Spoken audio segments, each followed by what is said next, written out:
বান্দা যতক্ষণ নামাজে থাকে ততক্ষণ আল্লাহর পক্ষ থেকে একটা রহমতের ফেরেশতা ওনার মাথায় ছায়া হয়ে থাকে।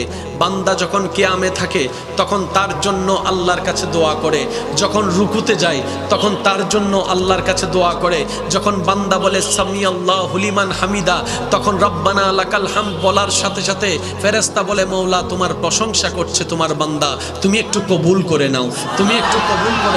বান্দা যখন সুবহান রব্বিয়াল আযীম বলে তখন ফেরেশতা বলে মওলা তোমার প্রশংসা করছে, আমি শুনছি। সুবহান রব্বিয়াল আলা বলছে, ফেরেশতা বলে মওলা তোমার প্রশংসা করছে, আমি শুনছি। যখন বান্দা সিজদায় গিয়ে সুবহান রব্বিয়াল আলা বলে ফেরেশতা তার পক্ষ হয়ে রবের কাছে মাগফিরাত করে, ক্ষমা প্রার্থনা করে, ইস্তেগফার করে, ক্ষমা চাইতে থাকে। আল্লাহ তাআলা ওই ফেরেশতার দোয়ার বদলতে ওই নামাজির গুনাহকে মাফ করে দিতে থাকেন। সুবহানাল্লাহ।